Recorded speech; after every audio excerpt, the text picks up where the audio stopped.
Hello and Assalamu alaikum. Ultrascan Diagnostics here. This is the CBCT of the patient that you had requested. The area of interest is the upper and the lower jaw.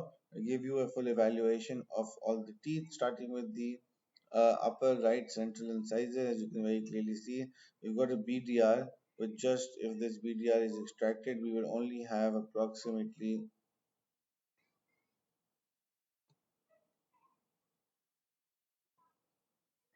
6 millimeters of width with 10 millimeters of height. This is the lateral incisor. We've got a periapical radiolucency, quite a significant radiolucency, 5 millimeters of width with 15 millimeters of height. Then we move to the canine. Um, Very infected socket, huge periapical radiolucency. It's difficult to measure the ridge width because of this until this area is grafted. This is the first premolar region. Again, we've got parietal bone loss, but approximately 7 millimeters of width with 13 millimeters of height, periapical radiolucency. Upper right 5, 9 millimeters of width, 18 millimeters of height. The upper right 6 is grossly carious, close to the nerve, and this is the upper right 7. We've got BDRs 9 millimeters of width with 6 millimeters of height, and then the upper right 8.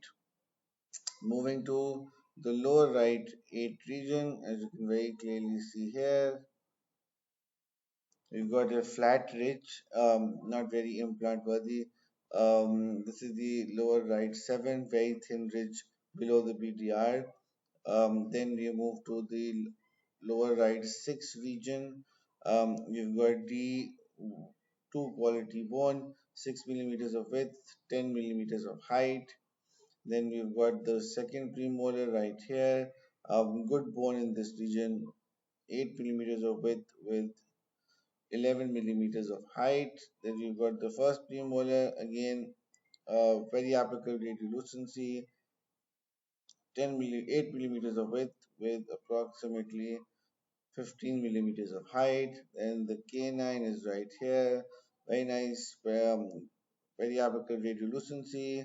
We've got 7 millimeters of width with approximately 16 millimeters of height. This is the um, lateral incisor region bone loss, central incisor will have severe bone loss. This area will need to be grafted prior to us evaluating the ridge width here. All the incisors have periapical radiolucencies. This is the canine on the left side. Again, buccal plate is quite significantly affected, but 7 millimeters of width with approximately 14 millimeters of height. Now we're moving to the lower left first premolar. Again, PDR present here, 8 millimeters of width with approximately 15 millimeters of height. Then we've got the second premolar right here, much thinner ridge on this end, 6 millimeters with 11 millimeters of height. This is the lower left 6 region. Again, very thin ridge here, not very implant worthy. So the molar region definitely is not ready for implants in the posterior. Then we've got the upper left segment. This is the upper left 7 doing very well. The upper left 6 doing very well. The upper left 5 is ghastly carious. If it is extracted, we've got 10 millimeters of width with approximately 8 millimeters of height. Then we move on to the upper left 4. Again, very thin ridge here, grossly carious, 8 millimeters of width with approximately 9 millimeters of height. And then we move on to the canine in the upper left segment, class 5 region, periapical radiolucency, 8 millimeters of width with approximately 15 millimeters of height. This is the lateral incisor region. We've got 3 millimeters of width with just 17 millimeters of height, and then the central incisor region where we have a very thin ridge and a very well pronounced um, incisive canal.